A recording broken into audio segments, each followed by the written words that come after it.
Charlie, this is Stevie. We are Chilling Popcorn. Welcome to another Bad Movie Monday, where we look at bad movies, movies that are so bad they're good, and bad movies we enjoy.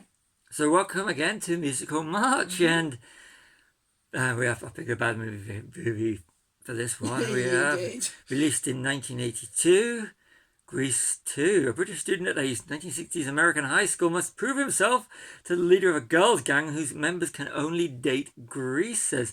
Done on a budget of 13 million, it grossed 15 million worldwide. Directed by Patricia Birch, starring Michelle Pfeiffer and Lois Caulfield, Michelle Pfeiffer, and Maxwell Caulfield and Adrian Zemed. And, you know, Christopher McDonald, and who really cares? This is a terrible movie. And apparently this, according to Maxwell Caulfield, this film put his career back 10 years because he was being as a big name before that. And then it came out and he took his career back. And it's, you know what, when you think of bad movies, I saw this movie in the 90s. You got, because I was a Michelle Pfeiffer fan. Batman Returns, Dangerous Minds. You know, there's a period, and Michelle Pfeiffer's still brilliant. Yeah. This was before she did Scarface, so this is one of her first roles. Yes. So what did you think of it? Okay, well, should we do the notes before we do our overall, like we normally do? Yeah. So, first thing I've got is Grease, the original, is set in 78. This one's set 4 years later. Yeah. And just like in the original, they all look too old to be in school. Yeah. I know it's set in America. We're in the UK. So up until about 4 or 5 years ago, the age for leaving school was 16. And I know in America it's 18. But it doesn't matter. They look older. They look like they're in their 20s. Yeah, and so between 1978 with the release and 1982. Everything had changed. Yes. In the film industry and entertainment and in music. Yes. We'll get to that it's 1982 when it came out was the same year as The Thing, E.T. Yeah. And you know this. This. Yeah. So back to the note. So is it Michael? Blade Runner. Michael the lead? The male lead. Maxwell Caulfield. The character name. Yes. Michael. He is so unmemorable, this film. Sandy's cousin. Yeah. And I read on IMDb that they were supposed to make the protagonist. Yeah. Johnny. He was supposed to be what's his name? Danny's cousin, but they scrapped that because it was too close to Michael. Yeah. Sandy's cousin. But it's a it would have made no difference. I mean, it would not change the fact that this movie has some really bad songs. Yeah. Right from the opening, you watch when I decided to do Grease 2, I decided to watch the opening of the original Grease and how different the first one is to the second. Superior, and you know, it's and notice when you're watching this that Didi Conn, Frenchie from the original, she suddenly disappears. It's because they only had sort of the script done when they started work on it, and they got rid of. And they literally said, "Okay, that's it. We don't need you anymore." Yeah. So she so she's mysteriously disappears. Yes. Anyway, trailing on from that original cast returning. You've got Eddie Deezen returning as Eugene. Yeah, the nerd. He was a nerd in a lot of the things. If you want to see him in a really good film, watch him in Whoopee Boys. Underrated comedy. So good, yeah. But he used to make, if you ever needed before, like, you know, Revenge of the Nerds, you're looking at, you wanted a geek to for hire, Eddie Deezen. Yeah, and some of the teachers as well were from the original, weren't they? Yeah.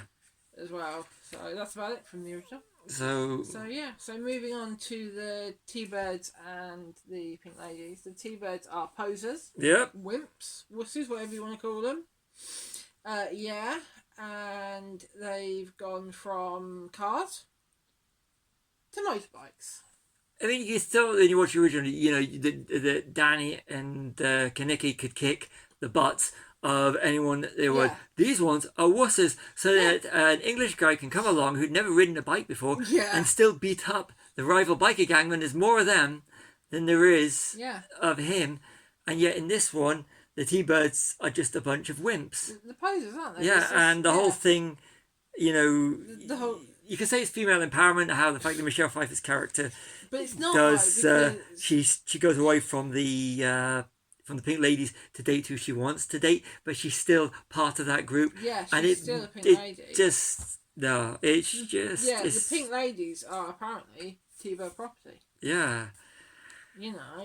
Maybe it was that way in the 60s, wasn't born then, but that sort of culture, and the fact that they're listening to kind of like still the straighter, when I say straighter, I mean the all-American music, when rock was in its infancy, and some of the artists. They mentioned a couple of artists, didn't they? They mentioned Roy Orbison, Roy Orbison or Alex, and it was something else that we just watched. And yet you don't ever hear that kind of rock and roll music, and it's not got the kind of, even in the original Grease, there was that more rock element, and it seems to have gone back with the type of music that they're using to more of a theatrical.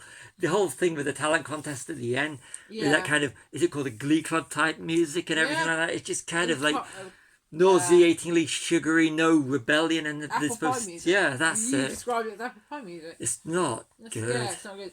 And also touching on the choreography for some of the songs, or for all the songs, it was pretty bad, wasn't it? Terrible. Yeah. And isn't the, if I remember right, the Patricia Birch was a choreographer, they were a director, kind of like whatever happened, you know, because the choreography, was it Patricia Birch was a dance choreographer for the original Grease, having also choreographed source stage material. So she is good at what she does, but obviously the people she had in the movie, and it might be, you know, a lot of contributing factors, that just doesn't work the way the original does. Yeah. I would point out Adrian Zmed was Danny Zucker in the stage version. So, and he was also in a film called Bachelor Party in 1984 with Tom Hanks friend in the movie. Check it out. That's not going to be in a bad movie. No. Although some people would argue Bachelor Party was awesome as a kid. Yeah, I will watch it soon. So the T-Birds are happy to be dumb, aren't they? Yeah. They pay off Michael. Yeah. To do their homework, don't they? Yeah. And that's how he affords to get the bike. So they managed to create their own monster. Yes. Yeah, so the T-Birds are dumb, and they don't make any kind of... There's no kind of, like... They're kind of happy to be dumb, aren't they? Yeah, the only growth arc in the movie is at the end when Nogarelli gives Michael the jacket at the end. And like, why would you want a jacket out of these losers? Yeah. Join the guys you just kicked the butt of. Yeah. They seem to be the hard-ass ones. Yeah, one of the low points is the reproduction song. That's just weird. Yeah, that was. Isn't it? That's just That's the thing, or you know, from the 90s, the thing that stood out, and reasons that we got to do this movie for musical March. I've never seen it, so it's terrible. That is, and the bowling song we're going to score tonight. Oh my god, that is terrible. Yeah. Who came up with these? Yeah, and talk about bowling. In the bowling alley, so the diner. Yeah. In the original, it's the diner they go to. Yeah. So. And we go, we're going to go bowling, so we can't kick your butts tonight to the rival guy. It was like, okay. So that's so non-cool. These are supposed to be the cool, rebellious ones. Don't get me started. So you see here that a better representation of teenage life in '62, and technically a musical. It is technically a musical. If you want one of those, watch American Graffiti. Yeah, which is a really good film. Yeah, that is. But check out more American Graffiti on our. Yeah. More American Graffiti. How to do an interesting sequel. But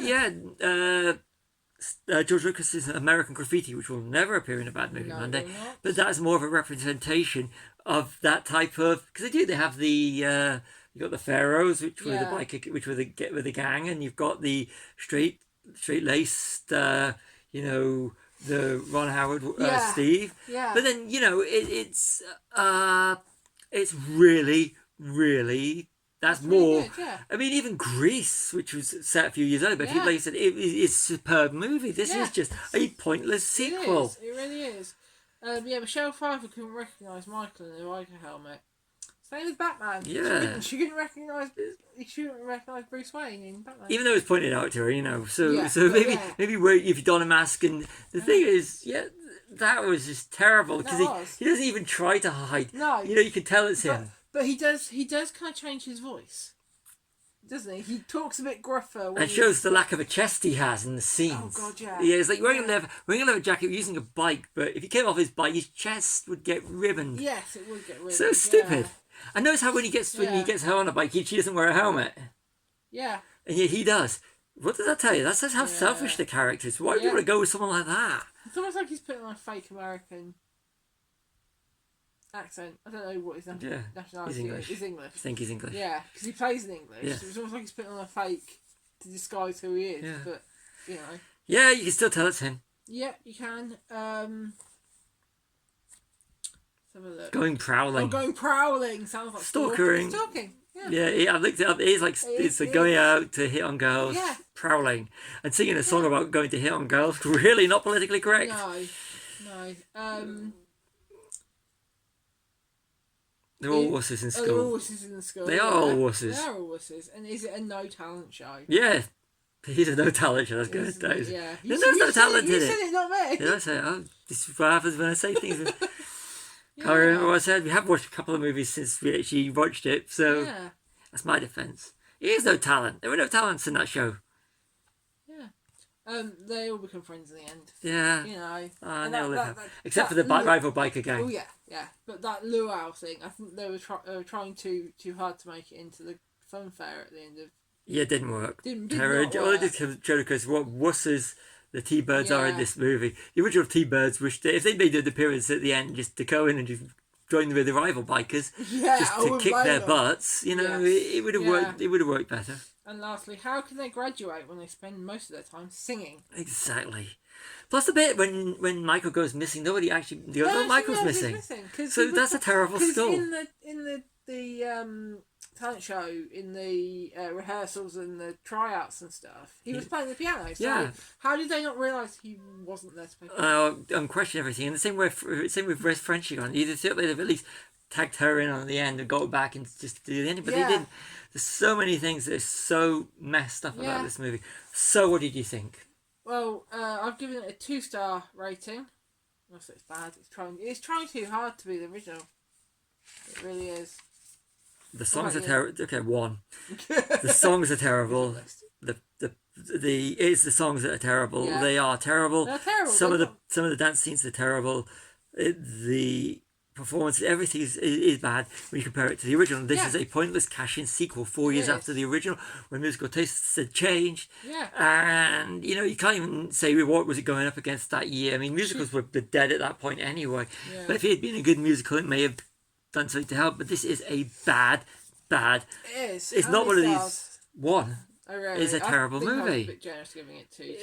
It's a terrible movie. That's why I picked it, because I remember watching, like I said, Michelle Pfeiffer, a big fan when I saw it in the 90s. I'd never seen it before. So. And I still say Batman Returns, Catwoman. She's still Catwoman. Yeah. And she's made. And you look at what Quantumania. Yeah. And I like her in Ant-Man and Wasp. It's great to see her in the MCU. Yeah. But one of the highlights is Janet Van Dyne. So, no, it's Janet Van Dyne. Oh, yeah. Yeah. So it's been a while since we've watched those movies, but but the movie's terrible. I remember watching it, you know, when I wasn't a fan of Grease, and still thinking, but I mean, I'm not a fan of Grease, but the original is genuinely a great movie. But with catchy, that's why you'll never see live stage versions of Grease 2 going, or people going, oh, I really want to listen to that Grease 2 soundtrack. Yeah. It's just a bad, pointless movie. Yeah. So it is a bad movie. It's a bad movie, yeah. So, you sign off? Yeah. So, I've been Charlie, this has been Stevie. We are Turning Popcorn. Like and subscribe.